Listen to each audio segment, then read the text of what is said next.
All right, welcome back everybody to Speakin My Piece, hosted by Dekel Bor and presented by Jazz Times. Thank you all for tuning in. If you're new to the show, Dekel sits down with some of the best musicians on the planet each week, and today is no exception. I want to remind everyone that Dekel has a record out, Let Love Rule, on Ropeadope, and you can find it at dekelbor.bandcamp.com. And I'm going to pass the introduction over to Dekel today because he is beside himself with excitement. Dekel Bor, how are you? I'm good. I'm happy to be here. This is going to be the episode of a lifetime for many, many, many reasons, but mostly because I get to embarrass Larry on every 3 minutes about how amazing he is and how humble he is at the same time. So, to anyone who's new with us, this album is out. It's been shortlisted for a Grammy in a couple of categories, which is amazing, but it's mostly about you guys digging it. That means a lot.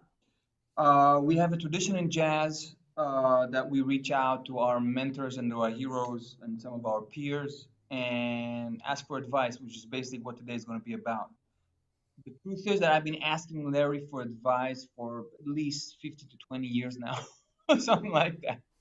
And he's always been just beyond generous and he's been a hero for mine for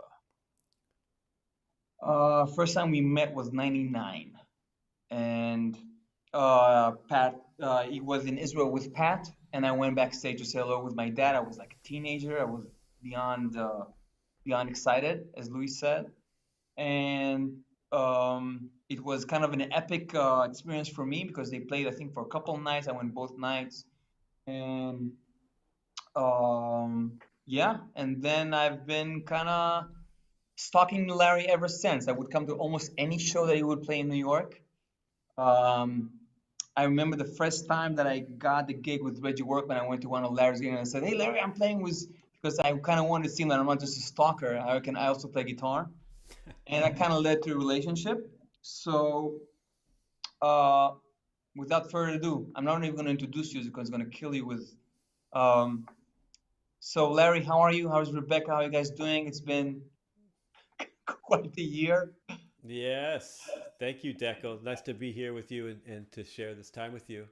Yeah, we're doing good. We're enjoying the good elements of this time and trying to focus in on those things and enjoy our time together as a family and be home and Yeah, not traveling, which is, I keep on saying that it's the first time I've been home like this since I was about 16 years old. So it's really in many ways very healthy and nurturing and we have a 14-year-old son, Charlie, who it's for him it's I mean for me and for all of us it's just a great time for all of us to be together and to kind of and sit in how this are you environment. spending your time? You're taking walks and you're cooking Yeah, dinners. I mean, I think just like everybody else, I mean, one thing I was just noticing because like I do walk the dog each day, but like um, literally walk the dog, not the base. I've been doing that too, but uh, is noticing this is the first time I've been able to sit in each season and really see the transition from one season to the next because usually it's somehow interrupted by touring. yeah, So that's been, stuff like that is, I don't, we don't think about it till we get the chance to really have it. yeah, I don't think people realize just how much you guys are playing. I mean, with that trio, it's pretty much it's hardcore touring old school style. Yeah, I mean, with Brad and Jeff, I mean, we don't tour quite like we did when, like in the '90s when I was playing with Brad. I think back then I was looking at some old date books, I had, and we would like, go out for a few days, come home for a few days, go back out, like a lot of in and out. And now we tend to, first of all, gigs are booked way in advance now, year and a half. Um, so we know our schedules in the near future quite well, and then we tend to kind of do maybe three or four tours a year, but bigger tours, and Yeah, so that makes things quite easy in that way. And then, then I'll do other things, but I've been kind of leaning in the last 10 years to not be on the road so much and to be a little bit more careful about what I choose to do when it takes me away from home. Well, not So that careful this has because been we've been in another touch time to about. kind of reset those thoughts. I mean, we've been in touch about playing, so you're not that careful. But Sorry, uh, I lost your you audio. One lost me. You second. there? Oh, this is the beauties of modern communication. Uh, Sorry. is this Tell better? me. Yes, Better now. now? Gotcha. All right. I was saying you're Yeah. not that careful because we've been talking about playing, so you're obviously not as selective as you should be. But Right. so Larry, just to kind of get into the thing, with all this time that we had on your hand, could you share a couple of albums you've been listening to that inspired you just as a fan and as a lover? Oh, wow. I mean, that's every day. It's it's like falling in love again. One of the cool things, well, one of the hard things about this time has been not being able to play with other people, particularly drummers. I mean, as a bass player, it's like that relationship. The lack of that has been really kind of surprisingly traumatic in some ways. It's funny, I mean, with the drummers I love to play with. So one of the things I've been able to do is play along with records and that I beautiful. actually do the same. I really do the same. Yeah. Just and which ones you've been playing with? I mean, it depends on which week, but I tend to find a record and kind of play the whole record down and either, learn the material if I don't know it already and just kind of sit in that musical world. I mean, uh, one big one actually for the last couple of weeks has been this. Everybody kind of knows this record, but it's called Bags and Train with Milt Yeah, Jackson and John Coltrane.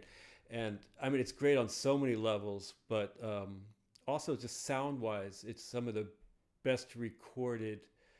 Um, like Paul Chambers, his sound is so beautiful, and he's separated on the left side with John Coltrane, and then Connie Kay and Hank Jones on the other side. So this clarity of the information is there, and what I really enjoy with playing with records is I can take it two routes. I can either pretend like I'm the bass player on the record, or I can be the second bass player on the record. And what I'm finding really interesting is that obviously Paul is playing the most beautiful bass lines you could imagine. So if I'm really um, awake and careful with the lines that I play, they both work perfectly well together. And wow, that man, this I'd beautiful love. counterpoint of the two bass lines.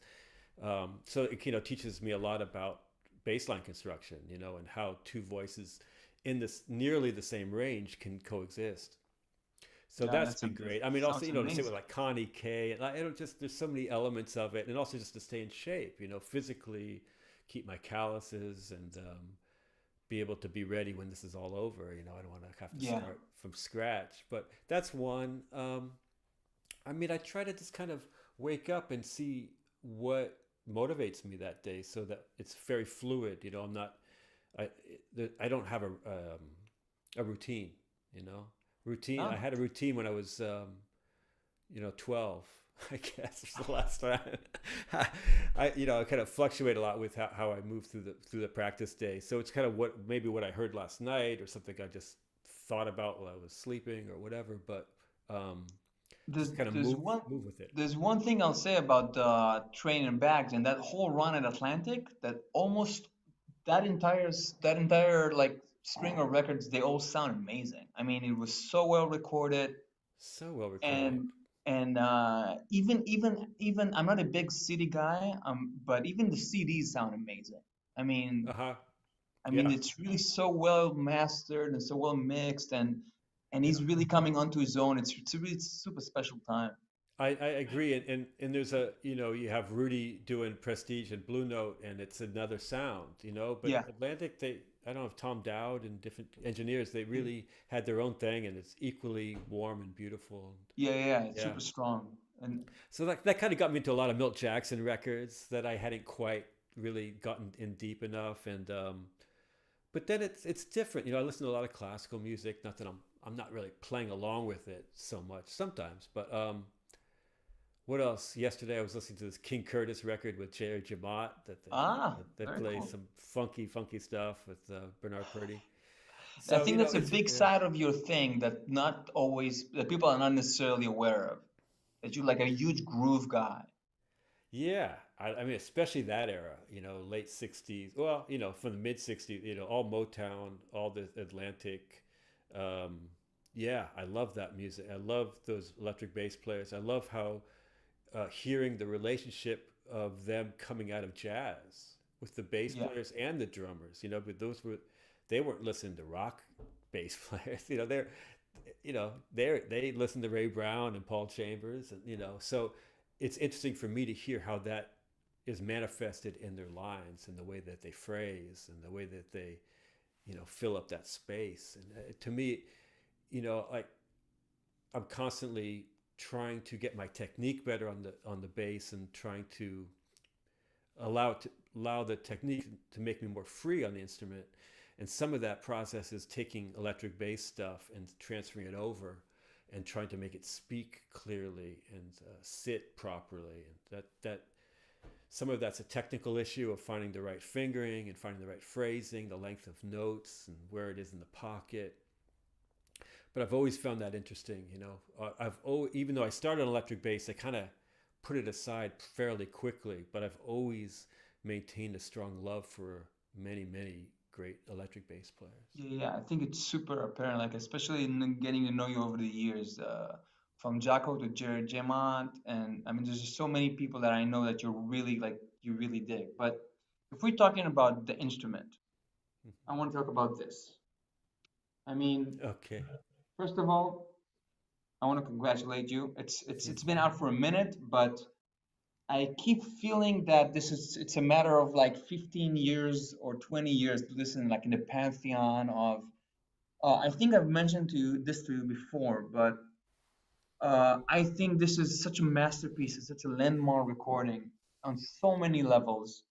Um, and I'm not trying to make you completely uncomfortable, but I remember one time us hanging out at the Vanguard, and you told me you went to see a show by a bass player. I'm not going to name anyone at Joe's Pub. It was a solo bass show, and you said, "Hey man, I think the concert was amazing."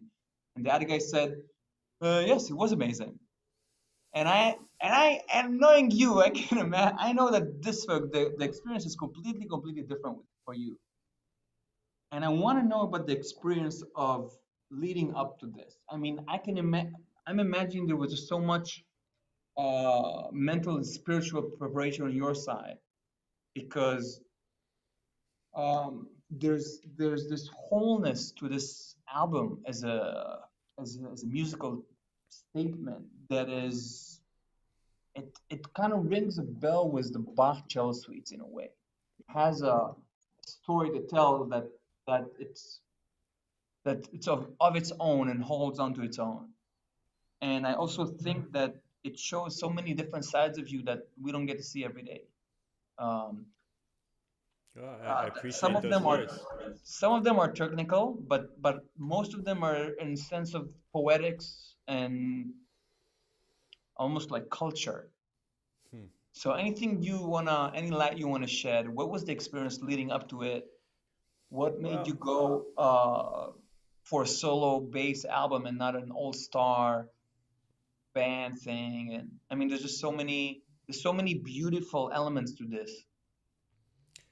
well, you know, the first thing is that I waited 50 years to make a record. You know, well, let's say I waited about 40 years after I started playing music. Um, so obviously, I was in no rush to make a solo record, and one of the main reasons for that was that I was very happy playing as a bass player on many other people's records, and yet feeling completely satisfied in that role. You know, not feeling like missing out on my chance to be on top. You know, mostly because of the people I've played with have allowed me the space to have a strong voice in the music. Um, so that and also I wasn't a you know really big composer. I would write occasionally, but I didn't have this pile of tunes that was kind of waiting to be recorded. Most of the stuff that I was writing, I was playing with Fly with Mark Turner and Jeff Ballard. Um, so this kind of really came through Manfred Eicher, of having spent time with him doing quite a few ECM records in the past 20 years, and then I was with him and Wolfgang Muchspiel in a studio in the south of France, and we were recording Wolfgang's record, and it just kind of came up, and Manfred asked me if there'd be something I'd be interested in doing, and it was just that right moment where it just resonated, and I said, "Sure, I'll do that." I remember Brad was there as well, and they were kind of like egging me on, but at that point I didn't really need it to be egged on. It sounded like something that was a challenge that I would be like to try. And Manfred mentioned the word solo. I mean, Yeah. who came up with the word? Yeah, as to my memory, yeah, I think it came from Manfred. I mean, I've said this before, but there's like no other person I'd really would do a solo bass record for. I mean, I have, a history of listening to the solo bass records that he had produced Yeah, before. we're talking about Barrett Miroslav Phillips, Dave Holland. Well, yeah, Dave and Miroslav, and Bar Phillips was somebody who I had always heard about, and it was around that time that Manfred had mentioned him as well again, because they had been in touch recently, and so I went and really finally listened to Bar Phillips, who really inspired me in a totally different way than Yeah. Miroslav and Dave. And I mean, once I started doing some research, there are a lot of solo bass records actually.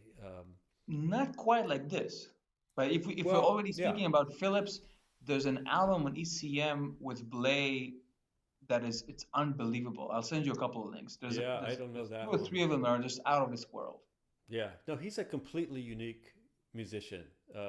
And he's from San Francisco too, which I didn't know until I didn't know more this. recently. Yeah, but he's been living in Europe for decades and decades. Um, so when I said yeah, and then I kind of went off to another gig or something, and then I was like, oh shoot, maybe what does that mean that I'm gonna do a solo? Because I had never thought about it really. I never thought about that would be that my choice for expressing myself as a leader. Um, but then it started to make sense once the nerves calmed down. It started like this is the ultimate, like, to take away everything else and to pare it down and get to the essence of what my I am as a musician. It kind of took taking every other instrument out and kind of coming to terms philosophically, with what that meant to me, and also what the bass means to me, what its role is in my life, and what I think its function can be in music and its potential in music.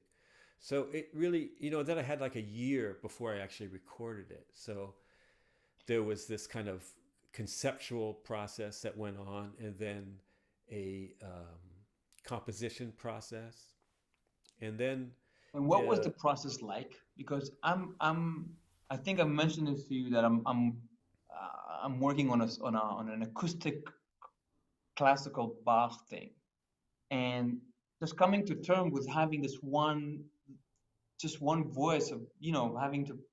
It's just such a yeah. difficult process, and I wonder what was the process for you like? Just sitting with the bass and taking it in a completely different directions than what you usually do with it. Right. Well, I mean, in some ways, might seem like that because it's stuff I hadn't recorded like before. Especially a lot of the Arco stuff, which I Yeah. hadn't really done. But this is all stuff that I've done in my room, forever. Practicing this sort of stuff. So it was kind of like bringing all those influences in and trying to find a link. Um, Did you and that's also play in orchestras, in like youth orchestras in San Francisco or something? Or Yeah, I I remember played in something the like San this. Francisco Youth Symphony for That's I don't know, maybe 2 years. yeah, I But remember this. I had always taken classical bass lessons when I was in high school and then in college even. So, and it's also something that I've just kind of continued to practice at home. I never left it. It's always, to me, it's always fortified my technique and made me a better jazz bass player, even if I don't pick up the bow on the gig. So the process was finding inspiration from those things, from music, from movies, from nature itself, family, and composing music slowly. And then the next part was actually the technical side of being able to play the music in a way that I thought had enough clarity to be, put out there as a solo project. I didn't want it to sound rough. I didn't want to. I mean, there's different ways you can go about this. Obviously, you can go in and just kind of improvise, which is a really interesting, hard way to actually make a record. Just to kind of don't really come in with anything and just kind of be actively creating for that 45 minutes.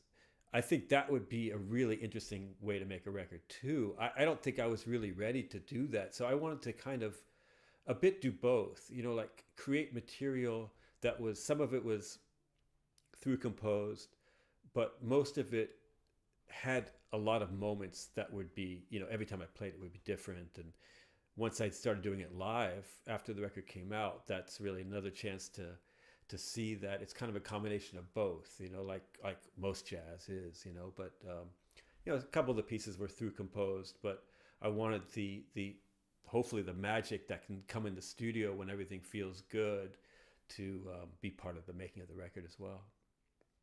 Well, man, I think it's just an incredible musical statement, really. And I've been telling you this for a while, I think.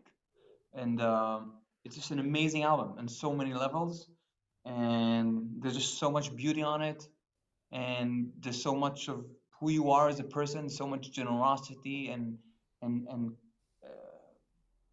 almost gratitude of, like, your love for the bass is just so apparent. And your love for music. There's something very poetic about it to me as a listener. Well, I appreciate that. I mean, to me, it kind of has to, like, to have a solo bass record of playing like standards or something. Like that really wasn't what I wanted to do. I wanted to find a way to bring in somebody who's not a bass player and they might enjoy it as well. Or somebody who's not even a musician could hear it and find some beauty in it as well. That was really my goal. I didn't want to just make a bass player's record, even though it's solo bass. It's pretty crazy. Totally there. So I want to ask you about some things that you've been involved with that made the huge impact on my life, and just to kind of get your 2 cents on it. And what was the experience like for you? So the first I would bring would be the Johannesson State of the Tenor. Wow. You play with Joe, and from what I gather, you were also on the first tour that Joe and Foster ever played together. I mean, like, as a thing, and they went on to have the most incredibly well documented relationship. I mean, I'm not sure about that. I'm not sure if Al had gone on the road with Joe before we did this tour. Maybe. Well, the interesting thing about that record, as it's one of the classic records for me and for a lot of my friends. But I remember, this is the funny thing is the way my relationship with Joe started when I was in college, and he came to the school I was at to play a concert. But from what I remember, once you telling me that you studied like philosophy or humanities or. No, I was an English literature major. Yeah. But I was also actively playing music, and the drum teacher who was going to do the gig with Joe asked me to play. So we played a trio set outside, and like a week later, Joe called me to start doing some gigs with him in San Francisco. He was doing this kind of regular, I can't remember if it was once a month or every couple of weeks or something. We would play at this club called Pearls, which was in Chinatown. And you were what? You're like 20, 19 at the time? I was 19, I guess. 19, 20, yeah.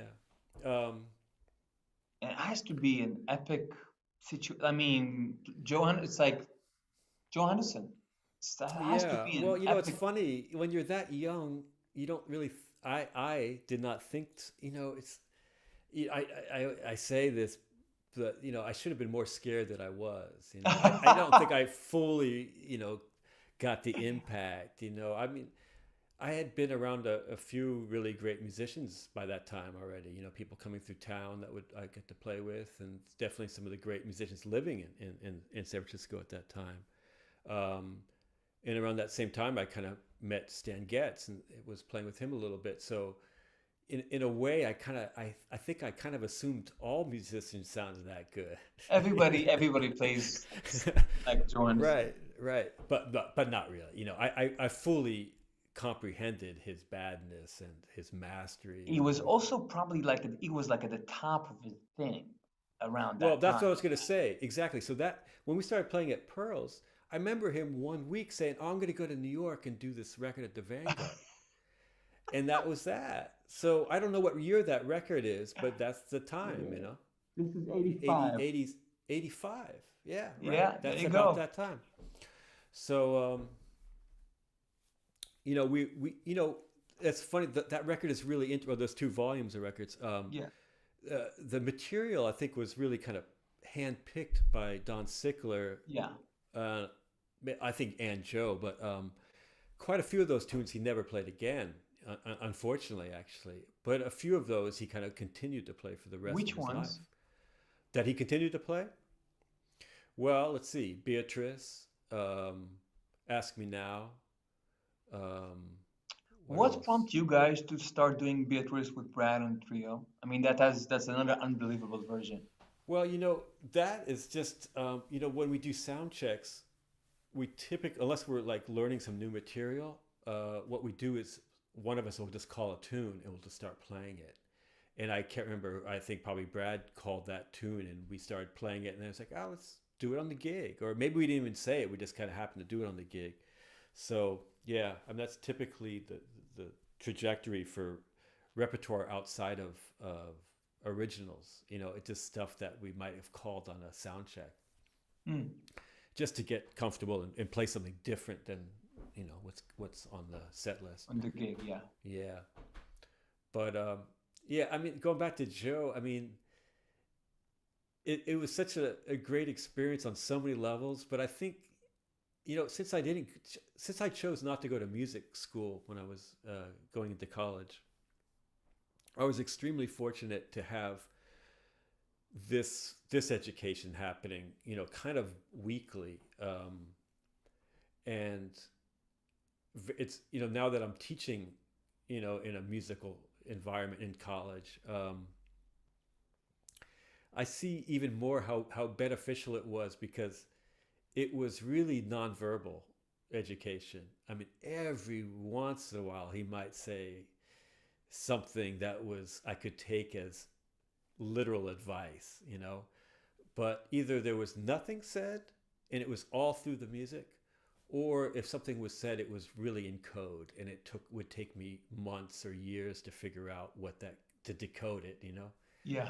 And I think there's something really valuable about that slower process. Well, it's fast on the bandstand, but then the deeper knowledge is very slow, and you're not I waiting want for. to ask you about this. I want to.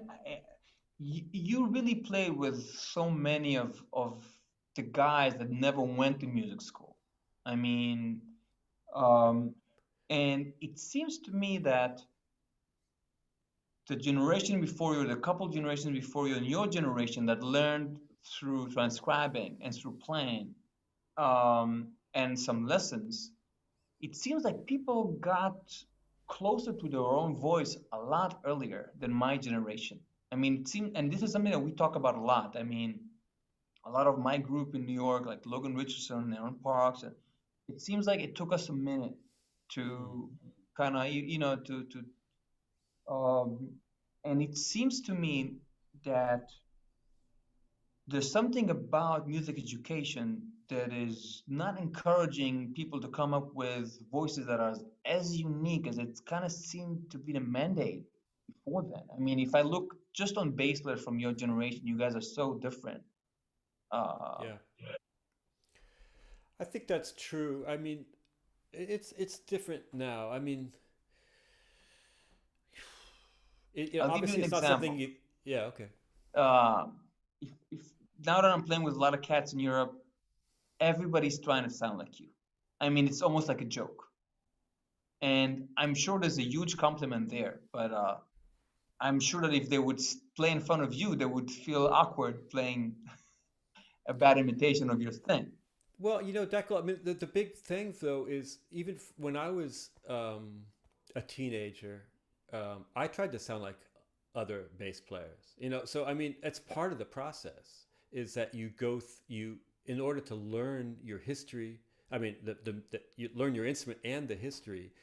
You kind of cop somebody and you get really into them and you try to figure out, well, how do I get that sound and the Yeah, phrasing, and so I think that's all cool. I mean, the only negative would be if you got hung up too much on somebody and kind of stayed put, um, so I have no problems with somebody checking out and trying to sound like somebody. I mean, I don't know. I mean, I think it's a personality thing. It's like you just kind of speak your truth, and maybe it's a little harder nowadays because of the abundance of accessibility to information, and that we're kind of overwhelmed with what we think we should know, that it kind of bogs us down. But back then, there wasn't anything like. I'm back then, meaning when I was growing up, it was nothing like that. So, um, it's the influences and the yeah, the influences were coming in slower in a way. We could kind of take more time to process them and yeah. then move through them. I remember when Um, you guys came up with the Art of the Trio Volume 1, and that's the first one we could get in Tel Aviv. And I listened to almost just that for a year. And then when the Volume 2 came, you had like another volume in your library to just kind of, then I went through, I'm still kind of, I think there's a couple of these that all, my entire generation, Volume 2 and Volume 1, and Volume 3, it's like, it's for my generation, it's almost like biblical. But I remember that we had a lot of time to just kind of get into that because we didn't have all the albums in history at our fingertip. right, right, absolutely. I mean, I remember my dad would take us to Tower Records, and we could buy one record maybe once a month, something like that, and it was perfect. I mean, I probably wanted to Yeah, buy more. I don't even remember actually wanting to buy more. That worked great for me. You could really sit with it and get to know it. And but yeah, I mean, there's some benefits to having everything accessible at your fingertips. I mean, YouTube is amazing in so many ways to see people who you're not able to see anymore play. Um, but yeah, there's definitely some drawbacks to it. I just this is the really interesting thing about teaching for me. Is that I really enjoy it. I really like formulating ways to improve a particular student's abilities, but I'm always super conscious of not getting in the way of their personality, their musical personality, letting it come through. Like I I have a hard time talking about improvisation because of that, It's like nobody ever talked to me about soloing ever, ever, not one word. And I think it's like that's part of it. It's like you just figure it out and let your own voice come out that way. It's not like you play this mode on this chord and blah blah yeah, blah. yeah. That to me silences a bit of everybody's personality. So I think part of it is the way jazz has been taught has kind of softened or just lessened the power of the individual a bit. I completely agree, and I also think that there's this tendency that was always there to kind of.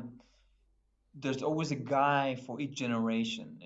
I'm sure it was the same with Bird and with Coltrane, and it's kind of like for my generation, it was with Brad and you and Kurt. And I always feel that it's a little bit of a caricature that when you go to see other guys play, and it seems like there's a little too much of it.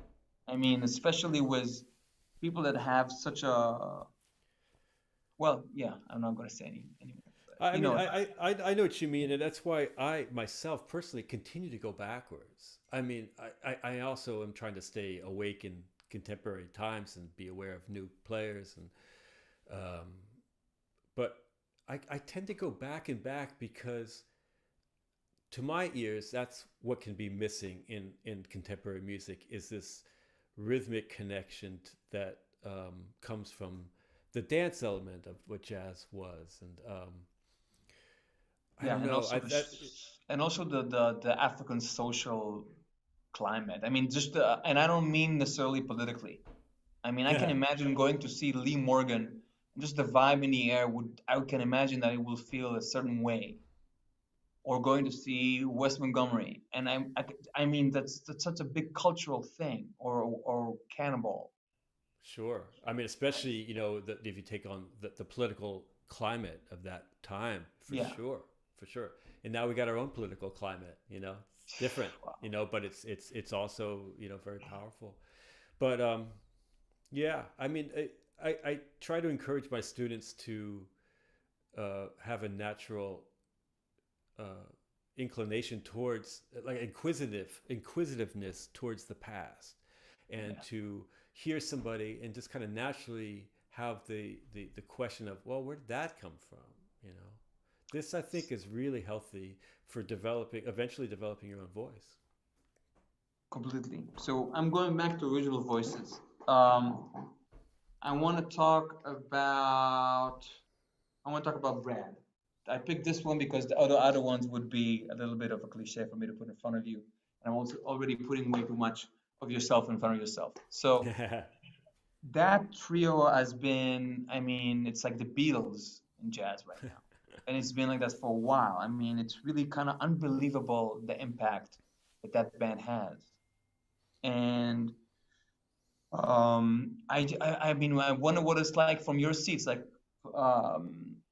what is it like to have this kind of trust and this kind of relationship for so long? I mean, how does that affect getting on the bandstand? I mean, it has to bring so much. It has to mean so much to have. Like, Yeah. what is it like for you? Well, I mean, it's been like, definitely over 20 years, 25 years or something. It's just very fortunate to have found that connection really early in my coming to New York, and getting involved with Brad, and, with Jorge at first, and then with Jeff 10 years after that, and to build on that over time. I mean, it's lucky on many levels. It's lucky to have met them at that time. It's also lucky that Brad's career has enabled us to continue to do a lot of gigs, so that the relationship develops through playing gigs, not just sitting in a room Yeah. practicing. And to make records, and the whole everything that goes along with that. So, I mean, it's just lucky, it's really lucky that, I mean, the initial connection, I think, was because we obviously enjoyed playing music together, but I think the reason we enjoyed it was that we shared similar ideas of what good music meant to us and what we were striving for individually, and we shared that, and historically what records we really loved, And I what also we always got a sense, especially when I was super young, that you guys are very happy to just kind of hang as yeah. guys. Yeah, yeah. I mean, through many years of, all this stuff that all our lives changed quite a bit since we started playing in the early '90s. I mean, we've all gotten married, had kids, and, moved to What was the different countries. chemistry like when in the early 90s when you guys, we're talking about what, 94ish? Yeah, something like that. What Yeah. Well, I mean, we were still in our 20s. We were um, still trying to find ourselves musically, and to improve, and um, but we were all living in New York City, all living in Manhattan. We were all, active, going out every night, playing all the clubs. I mean, I had met Brad. Well, I met Brad at kind of a funny moment. It was like I had met Brad through Jorge, who I met in Boston when Jorge was going to Berkeley, and I was living in Boston for 1 year in 1990. And so when I got to New York, Brad and Jorge knew each other through Jorge's brother Mario. Yeah. So that was that connection. And then at the same time, I knew Josh Redmond from Boston, and we were doing a bit of little playing, and we did a tour with Brad and Brian around that time. And so I kind of started to play with Brad a little bit. at the same time that we started playing as a trio. And so, it just right away, it was just like, wow, this guy, because I had played with some great piano players, but, to play with somebody that was, roughly my age, a contemporary, who had this, level of technique, but overall musicianship and an original voice and just command over every aspect of music. And together, just we kind of found that blend that we could all feel really comfortable right away. Like there was no kind of really getting used to it. It just kind of felt good really quick. And then it was just kind of exploring those worlds that we were creating. Yeah. Well, I can tell you that through our ears, you guys seem to have this larger than life musical power. That trio. I mean, it was almost unreal the way you guys played. And it's kind of unbelievable to see the way you guys developed and matured over time musically. It's really unbelievable because I think there's almost like there was this courage to put a lot of things aside that some other would kind of almost try to cash in on. Yeah, I think we kind of allowed the music to reflect our changing as we got more mature in our lives. I think the music reflected that. I mean, I'm sure there's some people who would rather hear us in 1994 than hear us now. There's some energy that might be present that they don't feel is there now. So it's like different strokes, but for me, the maturity in the music has really just kind of continued to grow. And just also just me as an individual musician, as a bass player, I feel much more competent now than I did in the 90s. Do you understand how insulting that is? You saying that to the rest of us? Oh But no, I mean I have a we're all feel question. that way. Do you ever have a thing of looking for a way? Like, is there a thing of keeping it fresh after all these years, or that's not an issue for you guys? Well, I mean, I think if you're making music in the moment, it's gonna always be fresh. I mean, because you're just being awake to the moment you're in. So it's not really that conscious. I mean, Brad continues to write a lot. He's super active as a composer. Um, I think he has a fingerprint as a composer that you can tell. It's Yeah. him. But I think it's grown over the years. Um, and then obviously when Jeff came in, that changed everything. Just one person changes everything, but I particularly in the remember drum chair. I remember a week at the vanguard of the Brad Trio with Mark. I mean, Ah, yeah, I think it was only 1 week of that. I remember I was right. coming almost every night. Right, I remember that. Yeah, sure. I think we played a Unbelievable. week with Fly the week before, then played with Mark with Brad. But Yeah. yeah, that was really fun, and must have been near the beginning of Jeff's time with us too. Yeah, exactly. But the other Exactly. thing though with Jeff is that I knew Jeff when I was a kid. Like I've known Jeff since I was 14, so we've had a musical relationship even longer. So when he joined, it wasn't like starting from scratch. It was really just kind of rekindling an old relationship, and then sharing it with Brad and seeing how that dynamic would spark some new ideas. Yeah, well, it's I remember the reaction that we had when you guys came up with the first album, with Days Done. I remember that. And Oh, with There's Jeff. always there's always a running joke between my friends and I of how many times have you listened to the Knives Out solo in a row? Are you aware of this? I mean, it's a running joke.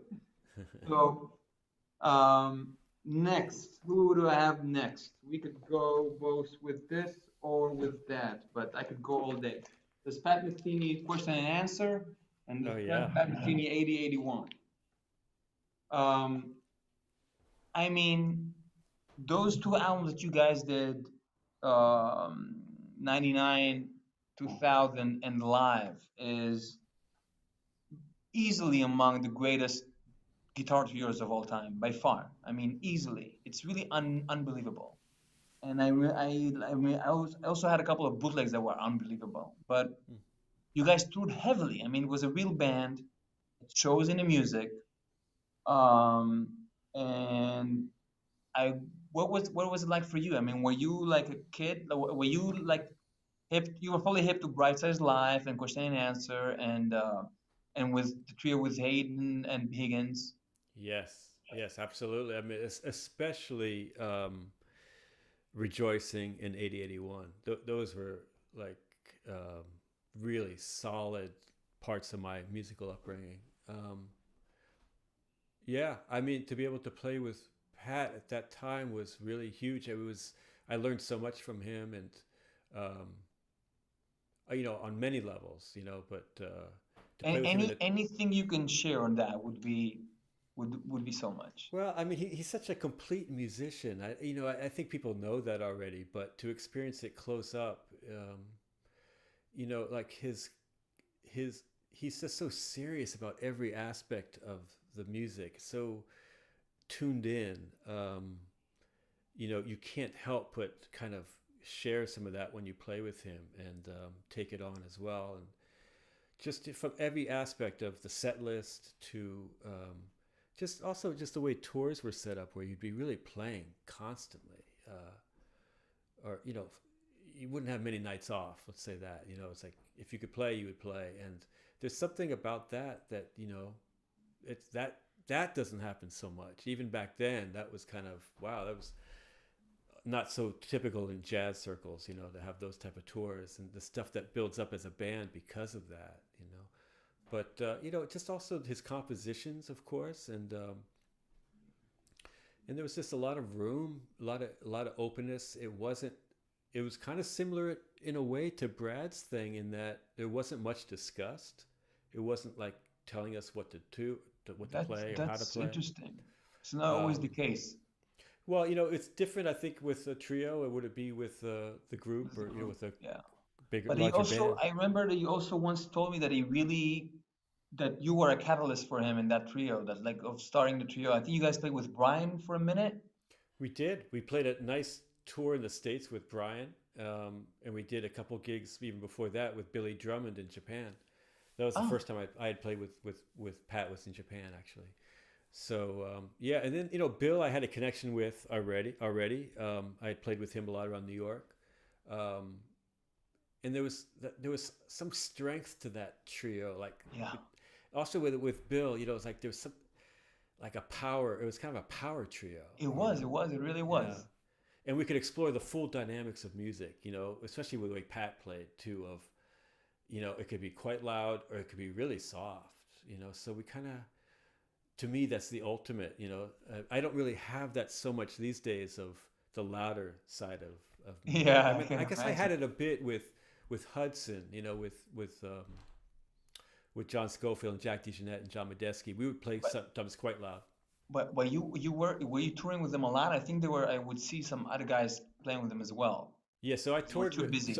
yeah, I toured with them in the States, and then unfortunately I was with Brad when they toured in Europe. So, but yeah, I mean it's something different about playing loud too. I mean, as acoustic bass player, that is a whole other thing.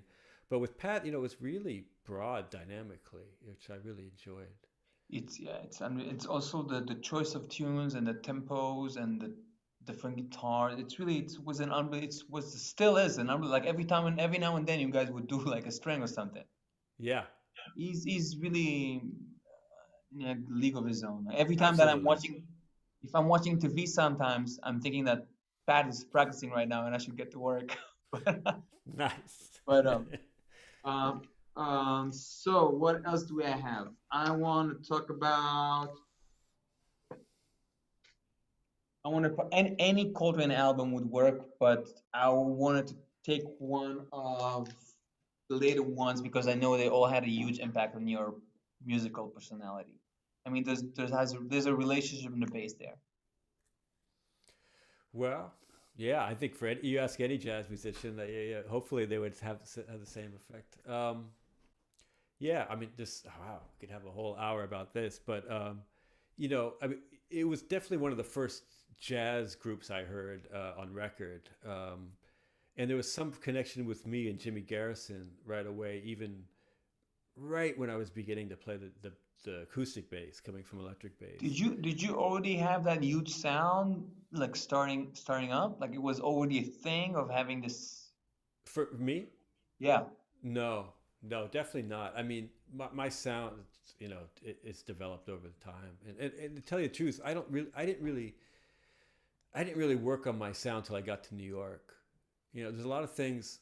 It is true. New York just kicks your butt, and there's a lot. Even though I'd done a lot of really big gigs before I'd moved to New York, there was so much I got together. I think once I got to New York, just being in the environment and the energy, and seeing people, seeing the masters play up close, but also seeing my contemporaries, and being inspired by them, which I think is kind of not discussed enough about how we've been influenced by our contemporaries as well as the masters.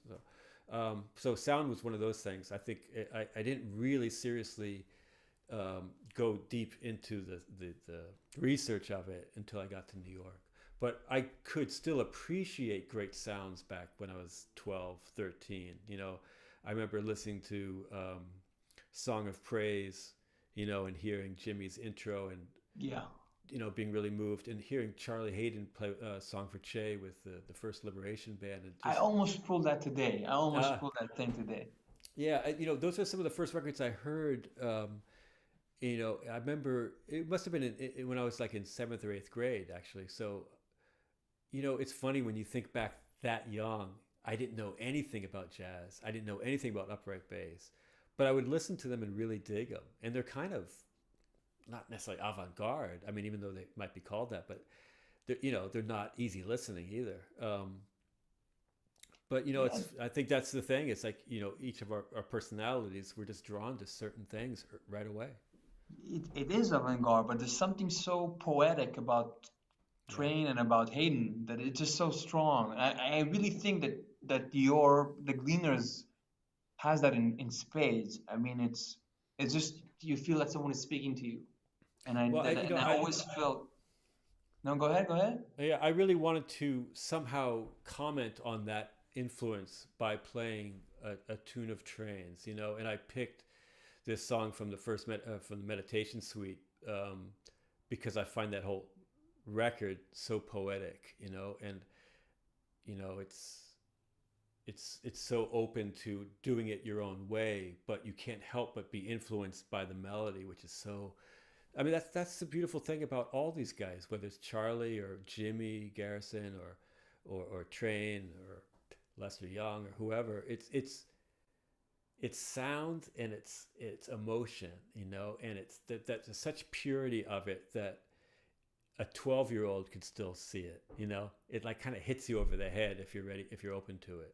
Yeah, completely. So there's a couple of others that I want to mention, but before we close, there's this album with Robert. It's unbelievable for anyone who didn't check it. Yeah. You and Tony are poets on it. He's a great guy, great musician. And Paul. This is something that you're not, but I wanted to speak out. We won't have time, but it's Scofield, the new trio. It's an amazing album. It's out on ECM. I want to talk about Sam Jones. I couldn't pick any Sam Jones. I almost took some Cannibal out, but I always feel that there's a huge Sam Jones thing to you. Huge. I mean, I think about him almost every day, and I also, he was another one of the, somehow, even though I didn't really get the influence as a kid, but one of the first records I bought was a Sam Jones record. So I don't know, somehow I connected with him even without going deep enough to even try to sound like him as a kid. But I don't think you sound like him, but I think there's this sense of groove till you die sort of thing. And there's also like sometimes that guy would play like CDA or something like that, and you would just walk your solo like in the most incredible ways. And there's just something there. I mean, more ethically aligned for me. I mean, I love him so much, and this group of bass players, I kind of really been going back and really listening to them a lot lately, of like Sam and George Duvivier and Israel Crosby, and they have such amazing technique, and technique has been so narrowed definitionally by thinking about velocity, but I mean technique and clarity and really being able to get around the instrument in a beautiful way. And luckily on YouTube, you can see Yeah, Sam and Israel and George Bouvier, and it's just so beautiful for me to watch and so inspirational and keeps me motivated to continue that path. Amazing bass players. I'm kind of always talking about those three in particular with students because I don't want anybody to kind of get through college without having spent some time thinking about them. absolutely, absolutely. Larry, I'm gonna let you go, but there's just so much that I wanted to speak about we didn't get to. Maybe we'll ask you to do a volume two next year. But I want to speak about Motion, that you had a very close relationship with him. That's unbelievable. There's an unbelievable album that Rebecca is on, singing one of the most. It's one of the greatest modern vocal performances. I mean, for my money. I mean, I it's a agree. landmark album. So if anyone who's watching, get hip to that. I want to talk about Mark that we didn't get to, Court, Josh. There's so much, and there's other people that you have a very close relationship that is not maybe as well documented. Maybe Tom Harrell or David Sanchez or Danilo. I mean, just so much we Yeah. didn't get to. But I think this is a great. I'm kind of throwing it out there because it will give people a chance to kind of dig back and into your thing. And of course, the thing with Bernstein that it sounds always sounds amazing. There's so much so much we didn't get to. Great. Um, but Larry, again, the album is amazing. You are amazing. I'm so inspired by you. I love you guys so much, and I Thank can't wait to see you. you guys in the real world when this is over. Yeah, absolutely. I appreciate this time with you, man, and go down memory lane a bit and Absolutely, talk about it. absolutely, absolutely. Great. So